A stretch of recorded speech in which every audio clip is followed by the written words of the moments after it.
Welcome to Face Space Invaders. In this last episode of the year 2024, incidentally also episode number 24, we're wrapping up season 3 with a special guest. Today I'm talking to Katarzyna Marcinkiewicz, who is a senior editor at Nature Communications, the journal, and previously did editorial work for Nature Biotechnology and NSMB, Nature Structural and Molecular Biology. She did her PhD working on epigenetics and a postdoc on senescence. And now, as an editor, she specializes in submissions spanning structural biology, biophysics, protein folding, and molecular biology of chromatin, which I thought makes her an excellent fit for this podcast. Katarzyna spent her entire scientific and professional career in New York, but she's Polish, and as we alluded to in the conversation, that explains how we started talking to each other at a recent conference. And since the last 2 episodes featured guests who have editorial experience in different directions, so Lucy Delamotte exploring alternative publishing models and Zoe Kurnia being an academic editor, I thought it's fair to complete this triad by talking to a full-time editor. So Katarzyna shares with us the everyday concerns and common threads of an editor's job, from continuously learning about the rapid developments in the field to navigating the review process. When she says they do a lot of reading, it's not to be taken lightly. As we spoke just before the winter holidays, Katarzyna had 52 manuscripts at different stages in the pipeline, just to give you some context. She shares some inside stories about the experimental features that journals tinker with these days, and it's good to know that many interesting ideas are being tested out there in the wild. We then discuss a bit about the evolution of the publishing process, including its perception among us research scientists. We largely leave the questions of profit and finance out of the conversation because that might be more appropriate on an executive level. So this is purely a conversation between 2 science aficionados who care deeply about the scientific enterprise being transparent, just, open to novelty, and focused on quality evidence. Hope you like the episode.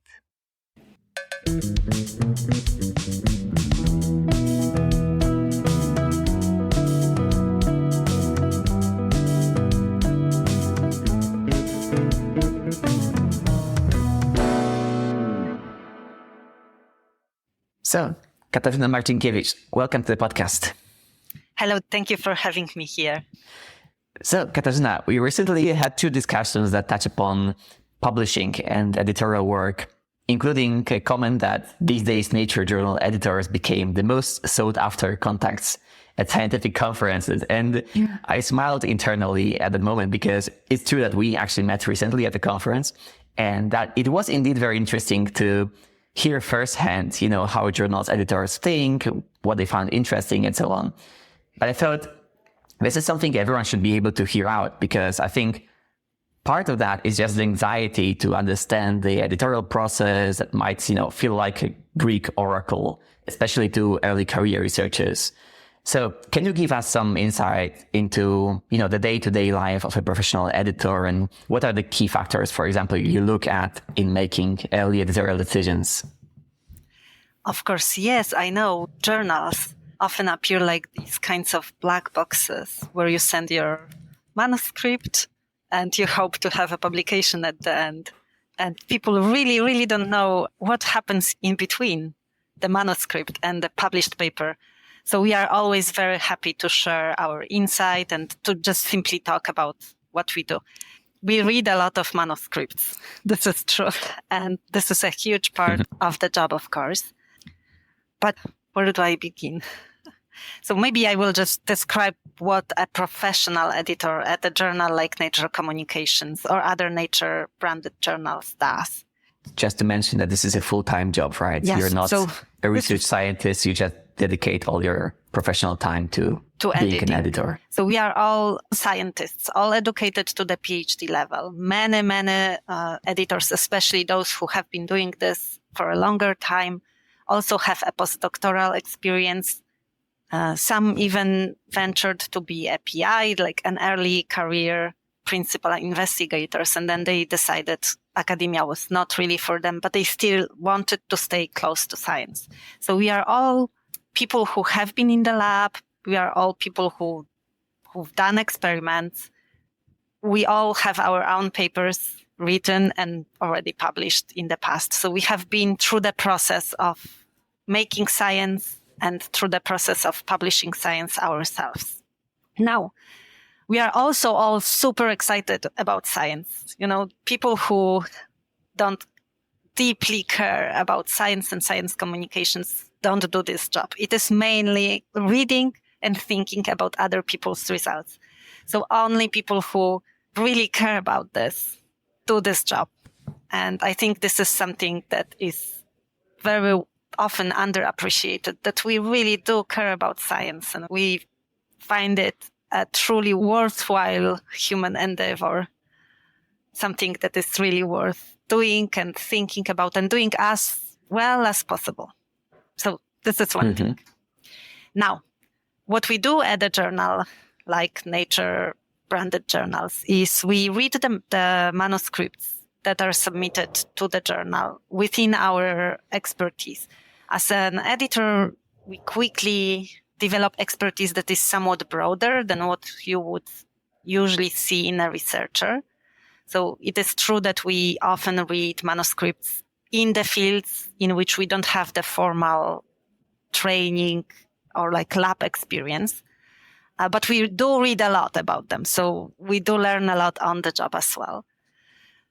We read these and we read them to decide which of them will fit well in the journal and thus will be sent out to formal peer review. And if everything goes well, eventually published in the journal that we are an editor for. So this is another common misconception that I am very happy to disprove is that, we don't really are after, like when we read a manuscript, we really just look for papers that will be a good fit for the journal that we edit, that we are a part of. And that means something else for every journal. The more, I want to say prestigious, but what is prestige really?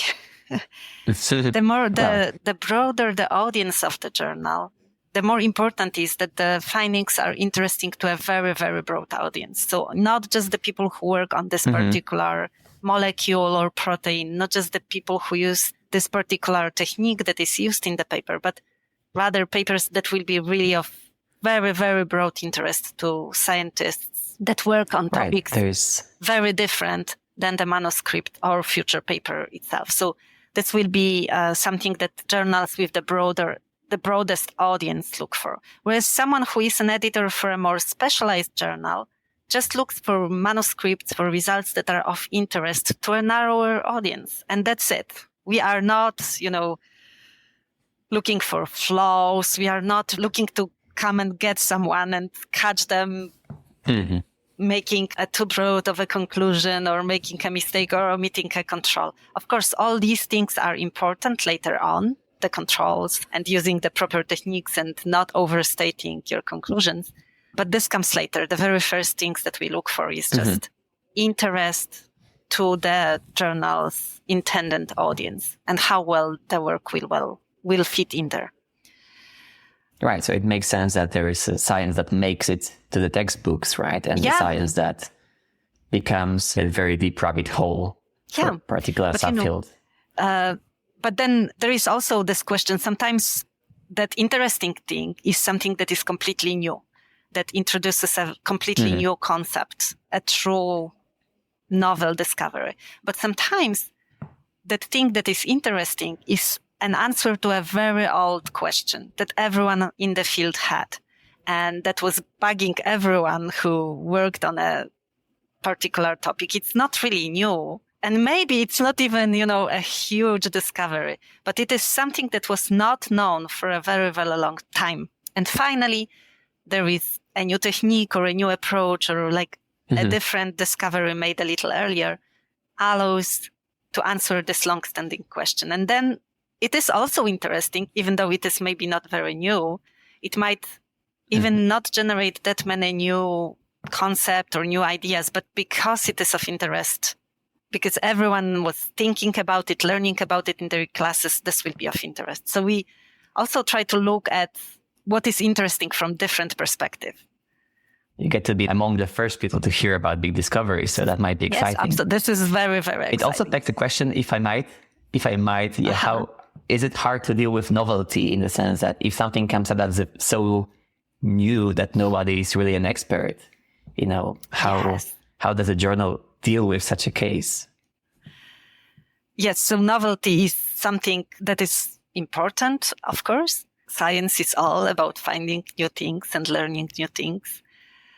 We try to be very open-minded. So we try to give every new idea a chance. And if we read a lot, and we also, we read the manuscripts, we read papers that are published elsewhere, not in our own journals, because we need to stay on top of the literature. We also read reviewers' reports, and we read authors' responses to these reports very carefully. And we also, as you know and mentioned already, we also go to conferences and talk to researchers at every different levels of their careers. So we really have an insight into what is going on, what is interesting to people, what others are publishing. As you mentioned, we see research being that is already done but not yet published. So we are often the first people outside of the lab who actually have access to the new results. And we do, at least within one publisher, we do share these results a little bit. It all stays confidential, but as editors within one journal, we know editors who handle similar topics for other journals of the same publisher. So we often discuss the science that is being done. And this helps us, I think, appreciate and be more open to new ideas, because we often see how these ideas how there is traction, how the field is not open to some new concepts, and then how it changes and how people, adopt the new approaches or the new concepts or the new paradigms sometimes. Do you have any such example from your own practice where you can remember that something became a new paradigm, so to say, and you kind of oversaw the change? It will be. If nothing comes to mind, then easy. But I could answer just from more of a professional, technical example and not a scientific one. Also, not to single out any particular field of science or anything like this. When I was starting work as an editor, that was 8 years ago, we did not used to publish the reviewers' reports, or the entire peer review process was stayed hidden. And this was only something that we editor, the authors and the reviewers could see. But now at Nature Communications, we publish all of the documents that are generated throughout the peer review process. So both the reviewers' reports and the authors' responses. And initially, it felt like this whole conversation happening between the authors and the reviewers, that it's private. And this is not for the public eyes. But actually, we editors learn a lot from these conversations, so to say.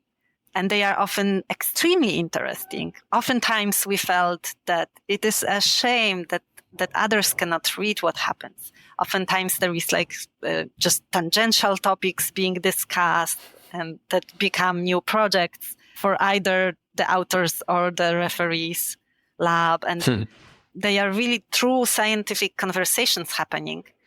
We now publish those documents, and they are public. They are, anyone can access them. And it is normal, and everyone knows that and accepts that.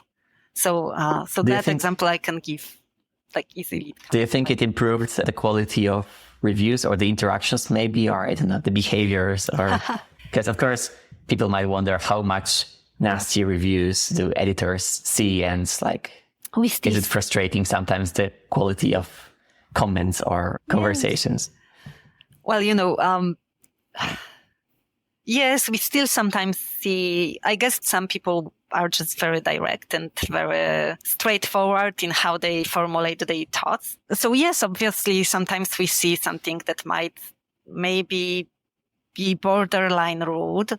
We try in these situations to actually contact the referee and ask them, or the authors, if it's the authors who are very dismissive and unprofessional in their response towards the referee, we try to contact the, so to speak, offending side and maybe steer them towards toning down the harshest expressions. So we try to help that. But we also, we are not policing anyone. We don't want to be censors. We like the researchers to keep their voice. So one thing which is also part of the job is actually trying to coach, to kind of even calm down the authors on the reviewers who will become very agitated and very, when they feel very strongly in one way or another. Yeah, coaching is a great word for that. Yeah. Because we do this our whole days, this is, all I do 8 hours a day, often more. I read these interactions and I see them often. So I know that oftentimes simply some people are very direct in how they address, how they formulate their thoughts. And we try to coach the other side to only look at the scientific content of the report or the response and not get offended or not second guess what this person had in mind. What did they think? Maybe they thought that, maybe. No, just one part of our job is to just focus on the remarks that pertain to science. And we try to focus to coach the people out of second guessing who was thinking, how they were thinking. I see. So while we are at this question of changing the process of review, for example, right? I wanted to ask how much are, let's say, legacy journals engaged with this whole movement of modern or new publishing models, right? Things that come out of houses like eLife or some other communities that are out there. Yeah. How, let's say, Nature Communications engages with these new ideas. Well, of course, this is our bread and butter. This is what we do. So we stay on top of the trends. What we try to do is to listen to our communities. We really are a service business. We offer a service where we connect the authors with the referees. We already talked, coach and chaperone the interaction in between them with the hope to improve the manuscript and have a better paper at the end of the process. And then we offer publication.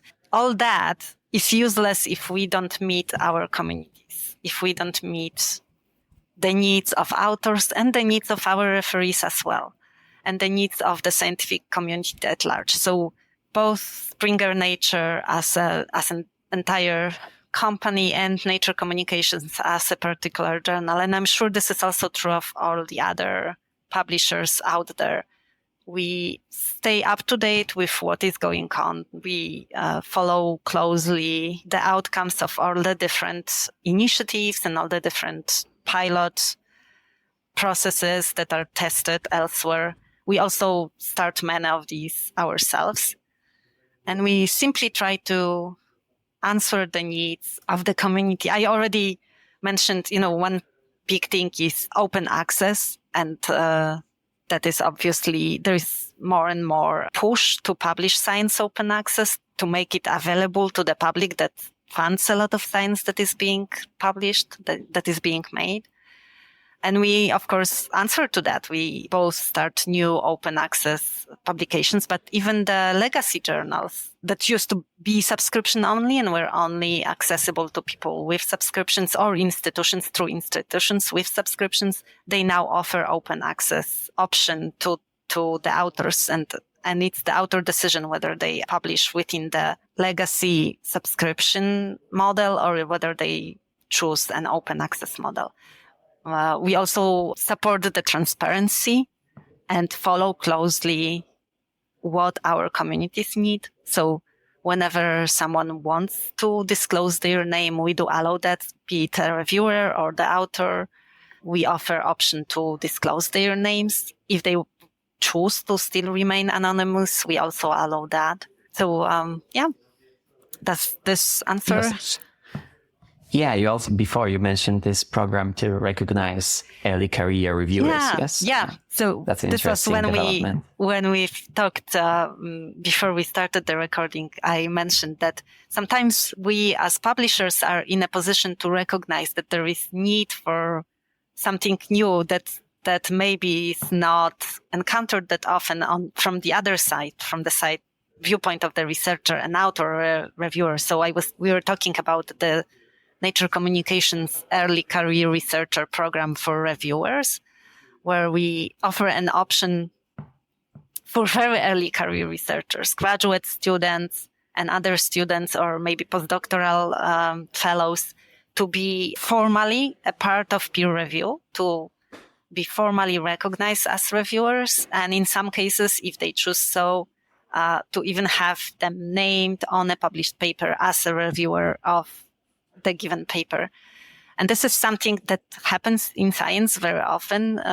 Trainees are often asked by their mentors to participate in peer review. But when I was still a student, there was no options to be recognized as a reviewer of a paper, even if I did read a paper together with my PI. Now we do have a formal program to recognize that. And actually, when we started this was, I think, 2 years ago, when we started to do this in a very systematic, organized and formal manner, the uptake was amazing. Oftentimes, I, as an editor, I invite 3 reviewers, and all of them also include a trainee. And each of these trainees is formally recognized as a reviewer of the paper. So this is something where we, as a publisher, came out with an initiative where we saw the need to be more transparent about this. And it works. And it has been met with a very warm welcome from our reviewers. Yeah, I can imagine. It's a really important part of the scientific training that's often overlooked, right? Yes. How to review a paper. Nobody teaches that formally. Yeah, it's true. I like the conclusion that, again, came out of that previous conversation. Mm-hmm. And I want to put it out there that, as our field will come up with solutions to maybe publishing formats or to ways to manage or evaluate publications. As you say, companies will adapt, governments will adapt. Yes. It's actually a question of good ideas being out there and being robust enough and mature enough for the communities to pick up. Yes, and also there is always need for funding. So there always needs to be space for testing these ideas oftentimes. And this is also something that we, as a publisher, see often, where we have like pilot programs where we just test out a possibility. Mm-hmm. And then only we see what are the problems with this and whether it works out or not. So in general, we need open-mindedness, and we need everyone to be engaged and to test out these different approaches to find the best ones. And I'm sure that, there will probably never be a one size fits all. So there will be a need for different approaches and different. Yeah, definitely. Any interesting examples of those pilot programs that you found worthwhile or potentially revolutionary? Just if you have something in mind. Yes. So one thing which is actually ongoing, and I know this is not just us, but also other large scientific publishers, is the option to submit a paper to more than one journal within a portfolio. Mm-hmm. So that makes the process easier for the authors, as again, many publishers will have an entire portfolio of journals with different intended audiences, from the most prestigious, the most shiny journals that aim to publish findings which are of interest to a very, very broad audience, scientific community at large, to those more focused where the audience is really just members of a particular field. And publishers now offer an option where the authors can submit their paper and it goes throughout the system. They can indicate which of the journals they would be interested in. Sometimes it is decided kind of for them. So you choose a package, and then the editors from all the different journals assess the paper and the manuscript that is submitted.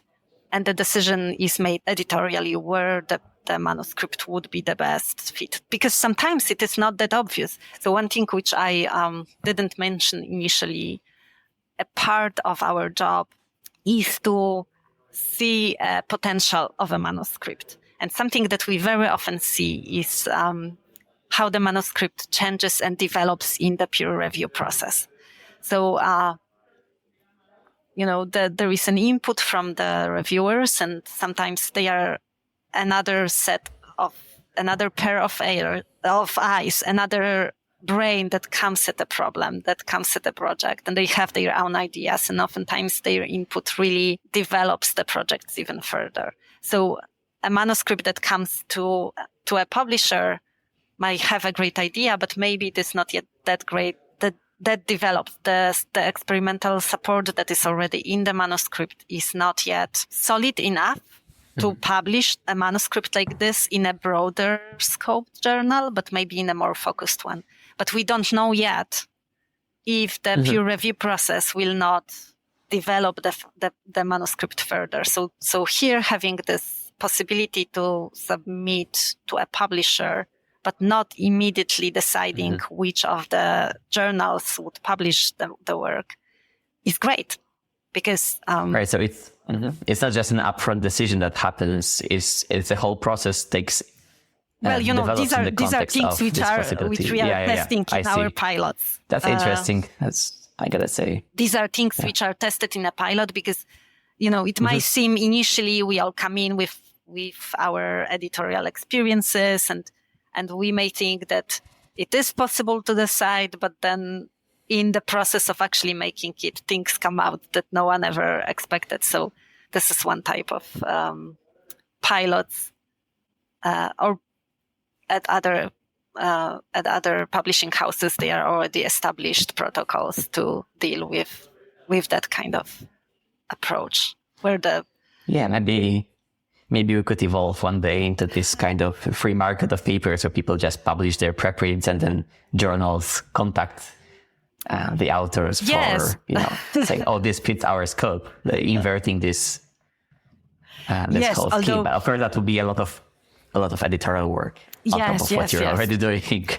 There is so much great science out there being done and being written up and published, and finding a great, but that would be a lot of work. And then I can imagine. Then I can also see how some papers would, some authors would hear from very many editors, and that would also create a problem for them, like where to submit the manuscript. Well, that's a nice problem to have from an author's perspective. Yes, for sure. But these are things which we would need to test, right? So yes, absolutely. I mean, it's good to know that this is happening behind the scenes and that there are people thinking about it. Yes, of course. And that leads me to the next question, which was, how those tools of an editor, I'm thinking more of technical tools, change over time. Is it still just like getting a PDF and reading it and making a decision in your head? Or is there a whole suite of tools that you have that maybe, I don't know, compare it to something like plagiarism, similarities, context, and so on? Yes, we use tools, of course. And especially right now with the AI and large language models booming, there is more and more tools. So obviously we use them. For a long time, we already had tools for very simple tasks like plagiarism checks. This is something relatively easy, and this is something that has been in place already 8 years ago when I started my career as an editor. This is quite easy. We have tools, a plethora of tools, and they become more and more sophisticated to help to assist finding reviewers. So that we don't go always to the same people, so that we engage the entire scientific community and not just a select few most famous experts in the field, which would create a problem of itself, right? So finding active researchers, there are tools that help us find active researchers who could be potential reviewers for a selected manuscript. So that happens. There is, tools that help assess the image integrity. This is an ongoing problem where image manipulations, duplications, and so on happen, unfortunately. So we do have tools that assist with that. And these tools become better and better. Now, when it comes to content, it turns out it is very difficult to have a machine do an editor's job. Because ultimately, what we're trying to do is to estimate the interest of the scientific community, of people. What we try to do is to estimate how interesting a manuscript, a finding will be to other people. And it seems that people are better at estimating what other people will think. So this is still one thing that we can be good at. Do you think you got this sense that it is 6/10 of, oh, this paper is going to really resonate with the community? I mean, this is what everyone was waiting for. Yeah. We see a lot. We talk to a lot of people. We read a lot. So we do develop the sixth sense, as you say, but we are also very humble. None of us has a crystal ball that shows us the future. There are still surprises where we think something isn't interesting, but it becomes interesting. Or we think that something is very interesting and somehow it doesn't bite. And others are not as excited about a particular study as we thought they would be. So we remain humble and we are aware that we don't know everything, but we do know a lot. We really, read across many disciplines. We talk to other editors. We talk to researchers. Again, I cannot overestimate how much a person learns from careful reading of reviewer reports and authors' responses, and how much of scientific knowledge exchange is happening there. And we are there. We are free to see this. It's our job to know what's happening there. So this allows to develop sensitivity to new topics, things that are new, up and coming, that are maybe not yet out there, but we kind of know that they will be cool very soon and important.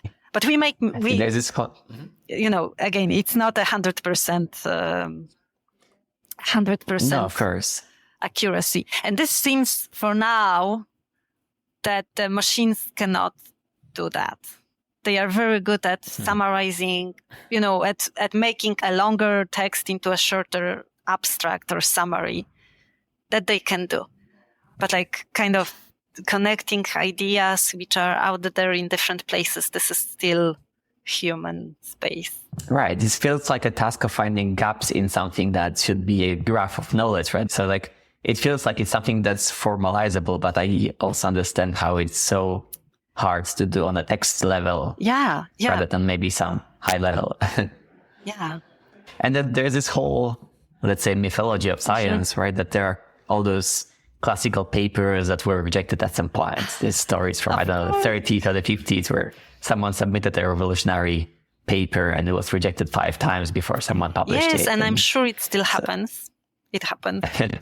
And also part of our job is to help us with selection of these most interesting papers. We look back at things that were submitted to the journal but were not published. Well, we obviously also look at how the things that we publish fare and whether the papers are cited. Citations is a shortcut number of citations, and where and who cites the paper is for us a way to estimate how interesting the paper is, right? So we are not chasing numbers here. We are just trying to understand who reads the papers and which topics gather the most interest, the most excited, how many people are excited about the science that they describe. I see. And the same, we look at papers which we did reject. We try to find them elsewhere. This is not always possible because papers really do change during peer review. And the titles change routinely, but the abstract and sometimes even conclusions can change.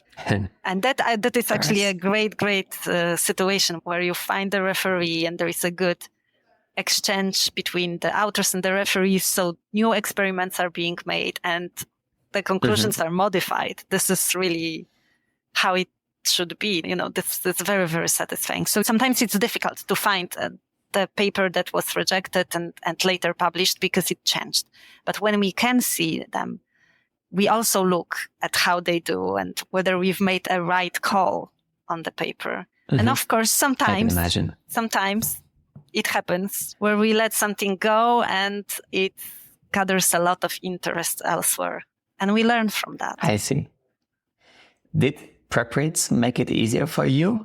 Is there a contribution from the preprints databases that signal early attention or interest? We absolutely support sharing science and support the concept of preprints. We actually encourage authors of the manuscript submitted to Nature branded journals and Springer Nature at large to publish preprints. They are a very, very useful resource. So some editors, I already mentioned, there is a lot of science happening and it would be a lot of work for editors to scout for papers, but some editors like to do this and they do this. So I know that preprint servers are a source of invited submissions for many editors and many journals. They are also an information for us about what is happening, what is coming to conclusion. If there is a preprint already written up and posted, this means that that study is nearly completed and maybe it will be submitted. Maybe it's already submitted, so we can see, for the lack of better word, a competitor if the paper is not yet with us. So they are, any way of sharing scientific findings, knowledge, and information is good. And a transparency and public sharing of data is for sure good, and we are all for it. And preprints are only helpful. Right. And then there's one more aspect of journals and the work at the journals, which is keeping the quality, right? I mean, I know that you have an increasing number of checklists and Yes. standards that are enforced. Yes. How does this process look like internally? Quality is something that the peer review is supposed to ensure, right? But obviously when we read a manuscript, and I am lucky enough at Nature Communications, I don't see a lot of poor manuscripts, and generally the vast majority of what is being submitted is scientifically sound. So the quality is, it's good, sound science to begin with. But if there was to be a submission that is just very poorly made, we would notice this as editors. So we would not engage with a paper that has not a single control or describes the experiments which should be done in replicates. And there is just one single experiment done for every single figure. That would also not fly with us. So this is like the very first layer. But like I say, it doesn't really happen that often, but this could be also because of where I see it in the journal, the types of manuscripts that I handle. I don't see many of these truly poor, low quality submissions at all. Now, yes, we and I'm sure other publishing houses also have these checklists that we ask the authors to fill out. This is to remind them of all the different kinds of data and documentation that are necessary to support their paper. And these checklists are always developed as an answer to an existing need. So two checklists that we have quite recently developed within the portfolio are a checklist for machine learning manuscripts and manuscripts with molecular dynamics simulations. And these didn't exist when I joined the company, but we see an increasing frequency and importance of computational approaches throughout all the different fields of science. So obviously computational science, let's put it this way, always existed, and there were always journals that published these kinds of experiments. But now we see them in very many disciplines and many different types of papers. And we found a need to guide the authors how to report their findings, because we have seen the same kind of problems and the same kind of issues highlighted by the referees over and over again. So this is where these checklists come from. Right. I also imagine that it happens that, for example, a paper that's mostly experimental but has a computational side maybe won't have a referee that is an expert, or should have, but maybe out of the two referees who are there, it will miss a referee who's an expert on this approach, right? So you need to rely on something that is more general, more robust. Yes. No, so yes, although I have to say this depends. This is actually an editor's constant part of our job to decide whether, even if there is a single experiment, if it is crucial enough, important enough for the final conclusions, for the core conclusions of the paper, then it will have a referee. And we try to select referees that cover the entire broad spectrum of the techniques used. And coming back to what we were talking before, this is when there is a single experiment of a type in a manuscript. It's a great opportunity for early career researchers to serve as independent reviewers, where we often actually do this.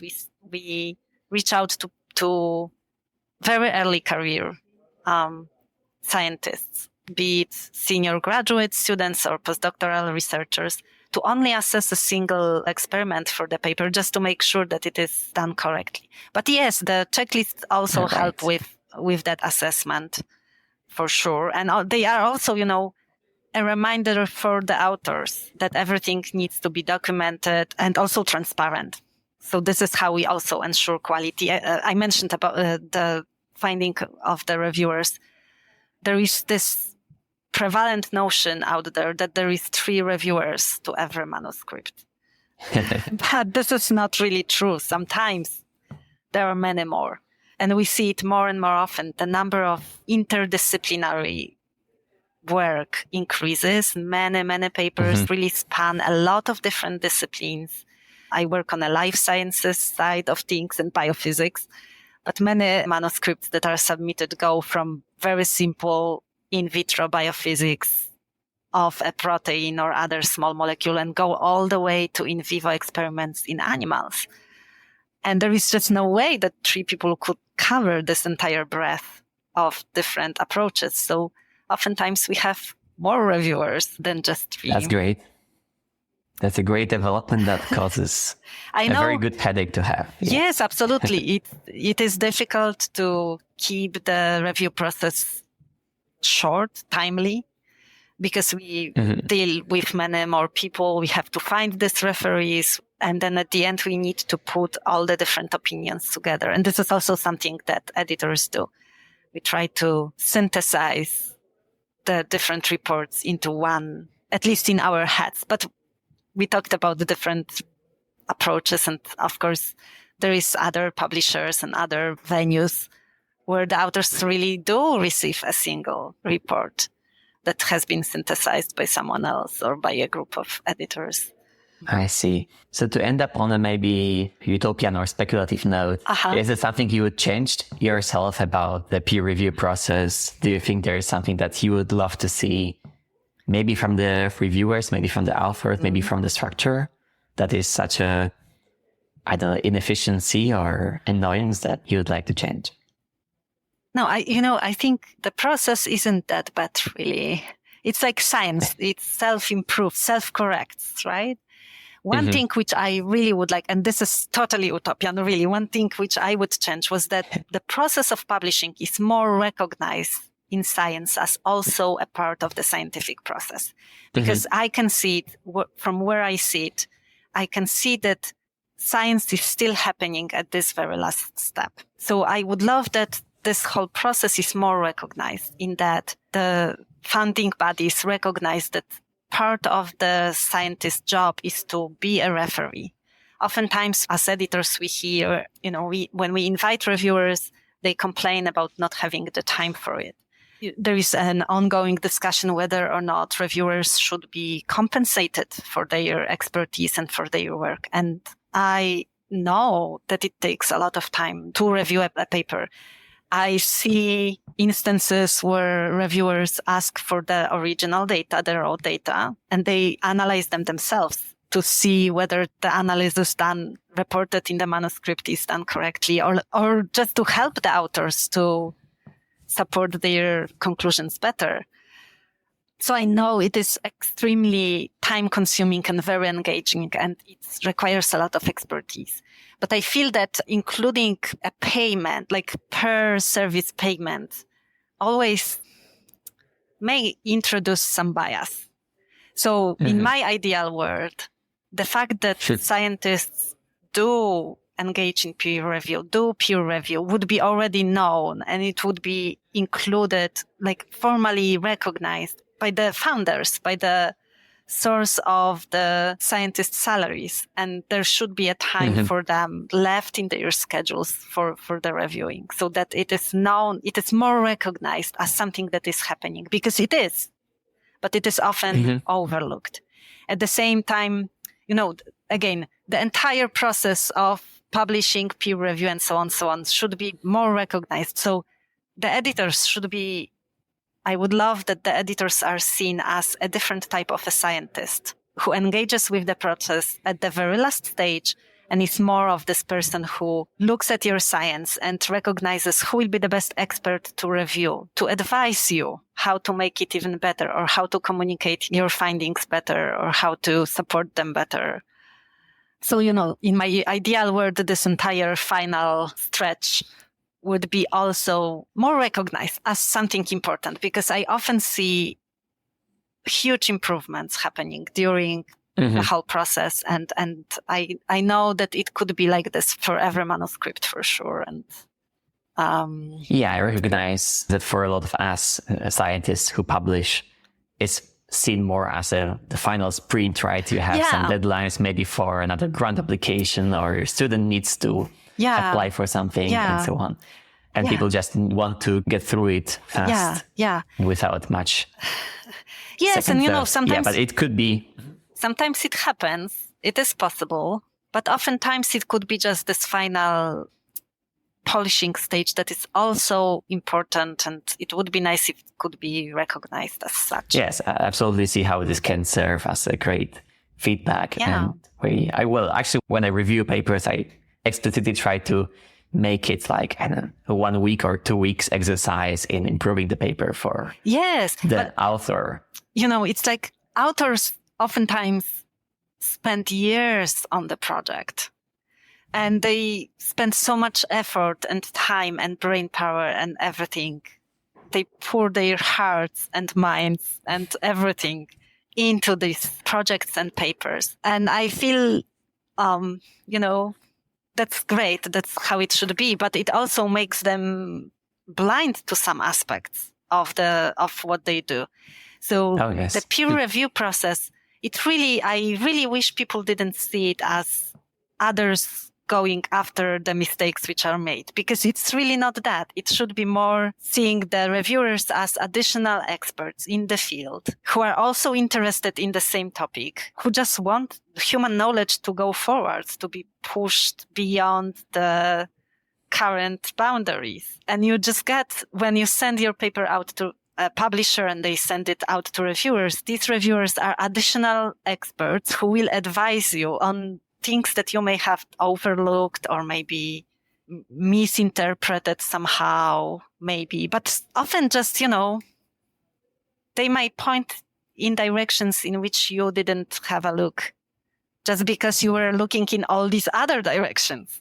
It's not... Even for the future, absolutely. Yes. And oftentimes this is what happens, right? The advice is considered beyond the scope of the current manuscript and becomes a future project. Yeah. Right. Okay. Let's end on this optimistic note. Katarzyna Marcinkiewicz, thank you a lot for all the commentaries and insights. I think that for many of our listeners, it will shed new light on the work in the shadows. Yes. So thanks a lot. No shadows. No, we try to be transparent, and in the light, we try to be very transparent. And yes, please look out for us at conferences. We editors are also humans. We are also scientists. We are people who love science. And this is why we do this. And we are not after you, with you, and we try to help everyone. When we don't work in the shadows now, we try to be as transparent as possible. And I hope that this helps, this entire conversation helps with transparency a little bit. Sure. Thank you for this message. Have a great day. Have a good day. Thank you. Thank you for listening. See you in the next episode of Space Invaders.